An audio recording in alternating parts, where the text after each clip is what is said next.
going to run you through the process. There's sort of four steps. I'm just going to do them here and I'm just going to keep repeating through them. The first step is to divide, and I'll go through what exactly I mean by this.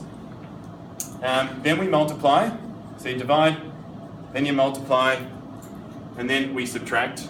And I'll go through exactly what we mean by this in a second.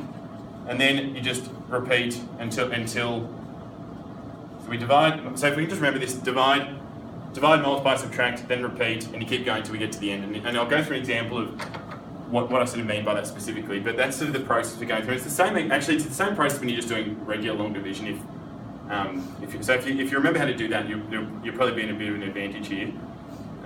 So when we divide, we say, okay, what's x? So what's x squared divided by x? So x squared divided by x is what? X squared divided by x is just an x. So we put that up here. Okay, that's our divide part. Then we multiply. So why don't you put it like above the x squared? Because we want to line up the like terms. So because x is a like term with 3x, it just helps if we line up the like terms. So we wouldn't put it above here because there's no, it helps, because we know, hopefully we can sort of see that if you go x, because this is an x squared, the power of this is a squared, like is a 2, the power of this is a 1, hopefully we can sort of think that it will make sense that the answer is going to be, the result is going to just be an x, 1 with the power of 1. Yeah. Isn't x plus 1 a term though? X plus 1 is 2 terms. But you can divide out of it then? Well, let's go through the process first, and then wait for questions at the end. So you go x squared divided by x is x. Then what we do is we multiply.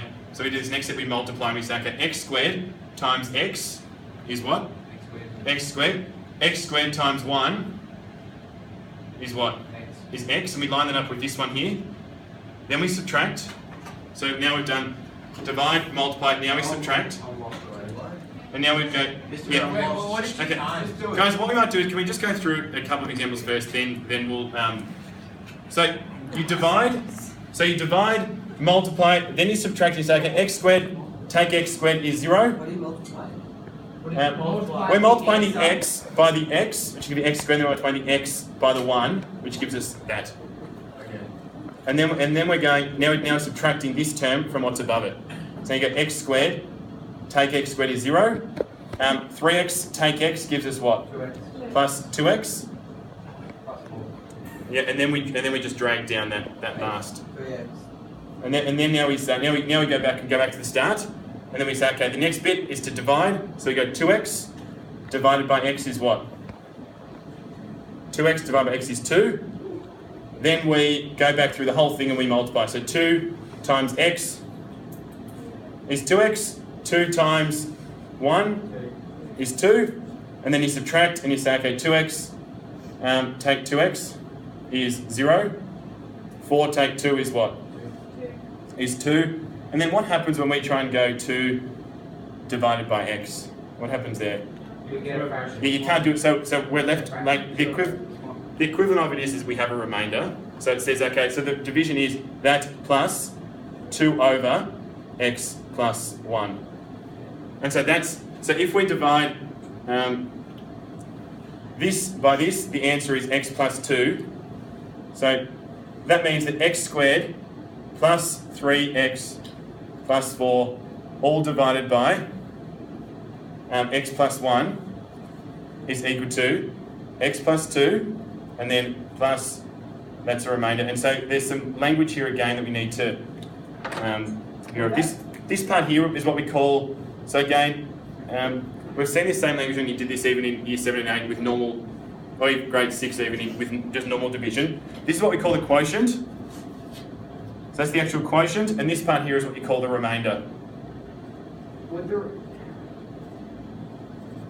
the remainder, you could consider that as, could you consider that as x over -1 to the power of -1? Yeah, you could, so yes. You're just going in that process one further along. Yes, yeah. Yeah, you could, yeah, you're right. We're not going to get there. So, guys, another thing for us to realise too, which you get to links in, if there's no remainder, so if there's no remainder here at the end, what is that telling us about the numbers? Yeah, one's a factor of the other one, isn't it? So if there's no remainder, it means that this one would be a factor of that one, doesn't it? If there's no remainder, then let's say Q, then let's say Q of x is a factor. So we know that's the idea. If you divide 81 by 9, for example, there's no remainder. That's when that means it's a factor, doesn't it? Yep. It's a factor of P of x.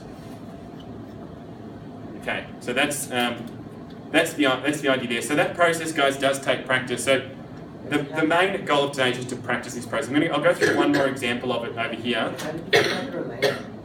How about we go through one more example and then we'll go answer some questions. So can we move the camera over to here, Izzy, please? Yeah. So the answer isn't a polynomial in itself. Not necessarily, unless it's a factor. So unless it's a factor, Yeah. because the remainder means Yes, it's negative. correct. Yeah. So unless it's a factor, the answer is not a polynomial. So that's again. Imagine we have a p of x that's equal to x to the power of 5 plus 2x to the power of 4. So we'll do a longer one here.